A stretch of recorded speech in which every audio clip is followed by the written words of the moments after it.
For as long as I can remember, I was the background character in my own family. My name is Ellie, and I grew up in a household where praise was currency, and my brother Jake was a billionaire. Jake is 2 years older than me. He was the golden child, the one who scored goals in soccer, brought home straight A's, and was voted class president. Every dinner conversation revolved around what Jake did that week. Meanwhile, I sat quietly pushing vegetables around my plate, hoping someone might ask me about my art project or the book I was writing. They never did. One of my earliest memories is from 3rd grade. I got 2nd place in a local poetry contest. I was thrilled. I rushed home with the certificate in my backpack, expecting at least a well done from Mom or Dad. But when I walked through the door, they were already gushing over Jake's latest win. He'd made the travel soccer team. "Can you believe it?" Mom said, hugging him tightly. "You're amazing, Jake." "I got 2nd place in the poetry thing," I said, my voice small. "That's nice, sweetie," she replied, barely glancing my way. "But this is huge for your brother." That moment burned itself into my memory. I shoved the certificate into a drawer and never brought it up again. It wasn't that I didn't love Jake. I did. He was my big brother, charming, athletic, funny. He never bragged, but he didn't need to. Our parents did that for him nonstop. I tried everything to get noticed. I joined the drama club. I got A's in my classes. I won a regional art contest in middle school. But no matter what I did, it was always overshadowed by Jake's next big achievement. I still remember crying in my room after winning that art contest.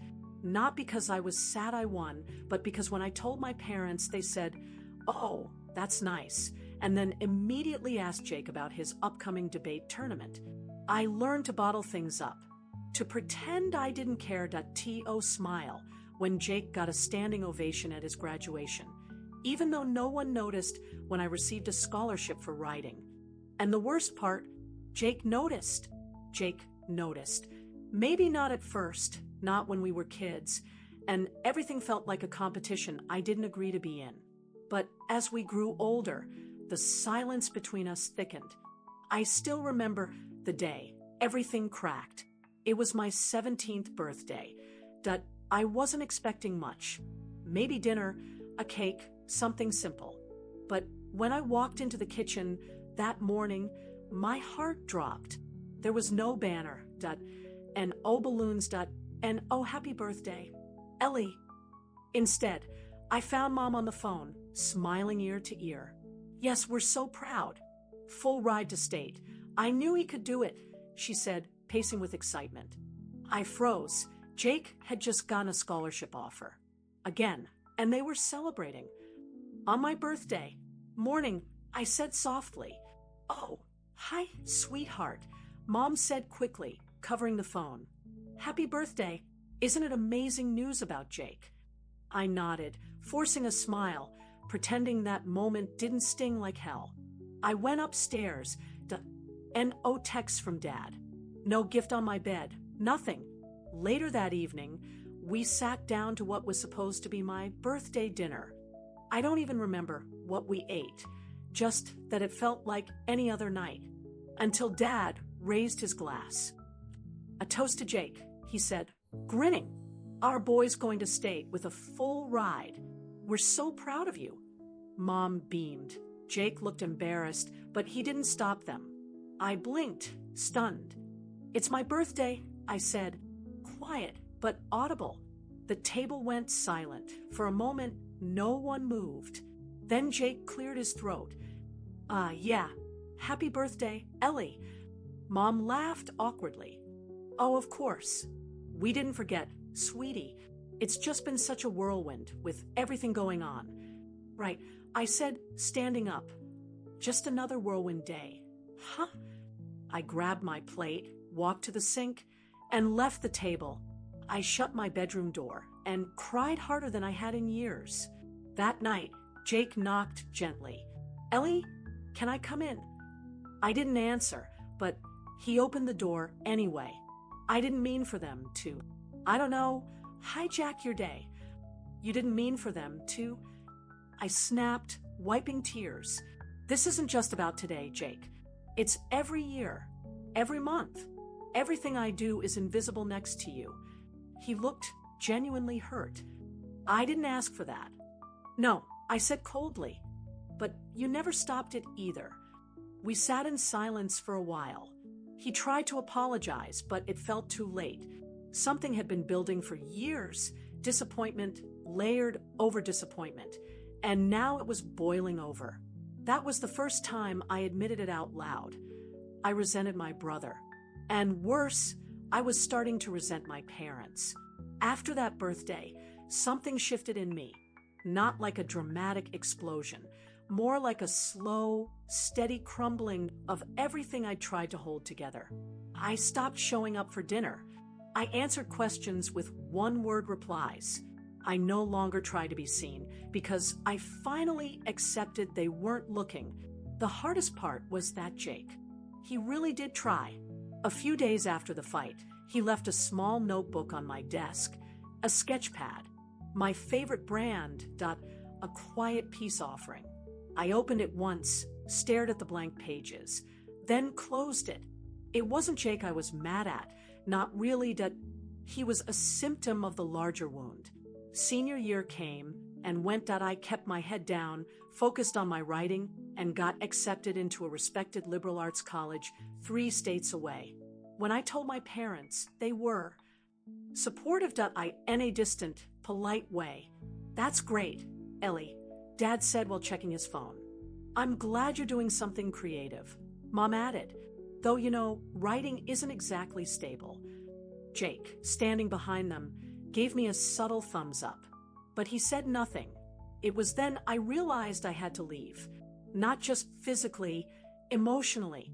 The night before I moved out, I walked around the house one last time. The walls were lined with photos of Jake. Jake at graduation. Jake holding trophies. Jake in family portraits with his arms proudly around our parents. There were maybe 2 pictures of me, both from elementary school. I stared at one of them. A faded image of me holding a ribbon at a spelling bee. My smile was toothy and wide. I looked proud and unaware that this would be one of the last times I felt truly celebrated. I'm not coming back much, I whispered to myself. Jake caught me as I was loading the car. He said, rubbing the back of his neck, it's going to feel weird without you here. Is it? I asked, more bitterly than I meant to. He frowned. Ellie, I know they treated me differently. I didn't ask for it, and I definitely didn't deserve it more than you did. You're more talented than I've ever been. I met his eyes. They were soft, guilty. I'm not mad at you anymore.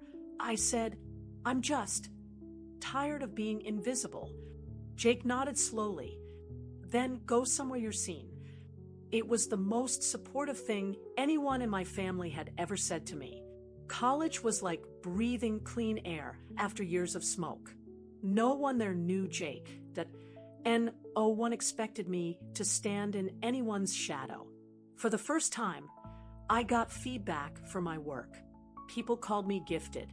Professors told me my short stories made them cry, and I started to come back to life. But even with all this new space, the hurt from home didn't disappear. It lingered like a bruise under my skin. I rarely called home, why parents didn't seem to notice. I emailed twice in my first semester. They never replied, but Jake did. A simple message, I'm proud of you. Keep going. And somehow, that mattered more than anything they'd ever said. I wasn't planning on going back home for Christmas. Every part of me wanted to stay curled up in my dorm with coffee, my favorite playlist, and no forced smiles. But Jake called me 3 days before the break. Come home, Elle, he said, just for a few days. Please. I sighed. I don't know if I can do that. You don't have to pretend, he said gently. Just show up. That's all I'm asking. Against every instinct I had, I agreed. The house looked exactly the same. Same framed photos on the walls, the golden legacy of Jake. Same scent of cinnamon and pine from the artificial Christmas decorations we reused every year. Same passive smiles from our parents when they saw me. "Oh, Ellie," Mom said with distant surprise, hugging me quickly. "You're thinner. Are you eating enough at school?" "I'm fine," I muttered, stepping past her. Dad glanced up from his laptop. "Glad you could make it. I wasn't sure you'd come." I almost didn't. The air was already thick. That night, we sat down for dinner, the four of us. The table was decorated beautifully, the meal perfect, but the silence between us was painful. Jake tried to fill it. Ellie's story just got published in the campus literary journal. He said casually, "Front page." I froze that I hadn't told anyone in the family. How did he know? Mom smiled weakly. "Oh, that's nice. Writing is cute. Good hobby to have." My fork scraped against the plate. "It's not a hobby," I said quietly. "It's what I'm building my life around." Dad nodded absently. "Well, as long as you're happy, I guess. But, the world's competitive. Jake's job prospects are much more solid." There was the familiar dismissal. Jake leaned forward. "Dad, stop." Everyone looked at him. "She's good," he said firmly. "Really good. You should read what she writes instead of acting like it doesn't matter." Silence. I stared at Jake in disbelief. He'd never spoken up like that before. Dad cleared his throat. "Jake, no one's saying she isn't talented. You don't say anything," I interrupted. "That's the point. You never did." My voice was shaking now, and I hated how raw I felt. I've been screaming silently for years, trying to matter in this house. And every time I did something important, you two looked the other way. Mom opened her mouth, but I cut her off. "You don't get to say we didn't mean to." "You did. Every time you celebrated Jake and ignored me, you chose to." The words spilled out faster than I could filter them. I used to think something was wrong with me, that maybe I wasn't lovable or impressive enough. But now I know it was never about me not being enough. It was about you never looking close enough to see what was already there. Tears welled up in my mother's eyes. She looked shaken. Dad was pale, quiet. Jake reached out and touched my hand under the table. "I'm sorry," he whispered. And finally, Mom spoke softly.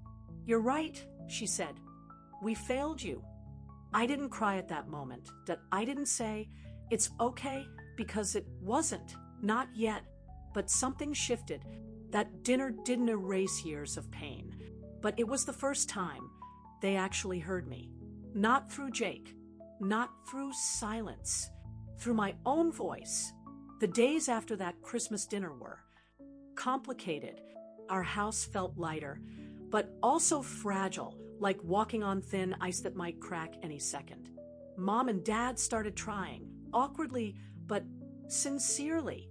Small gestures, a text asking about my writing, a phone call that didn't feel rehearsed, a real smile from Mom when I showed her a story. But the real surprise came from Jake. He and I began talking more, really talking, not just about family drama, but about dreams, fears, and everything in between. One evening, a week after I returned to campus, I found a letter slipped under my dorm door.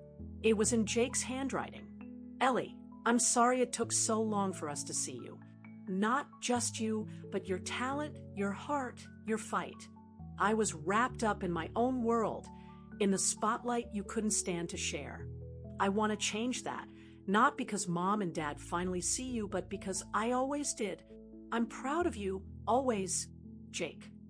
I read it twice, then folded it carefully and kept it in my journal. That letter was a turning point. For the first time, I felt like I wasn't just my parents' other child. I was Jake's sister, and more importantly, I was me. A few months later, Jake visited me at college. We sat in a small coffee shop downtown, talking about everything and nothing. "You're really good, Ellie," he said. "I'm sincere. I want people to know that. I don't want to live in your shadow," I said softly. "You won't," he smiled. "We'll make sure of that, together." It felt strange, but good to have an ally in my own family. Slowly, I started to believe in my own worth, not as Jake's sister, but as Ellie, a writer, a person with her own light. That year, something unexpected happened. My latest short story was nominated for a national award. I was scared to tell my family, but I did. They celebrated me, really celebrated me.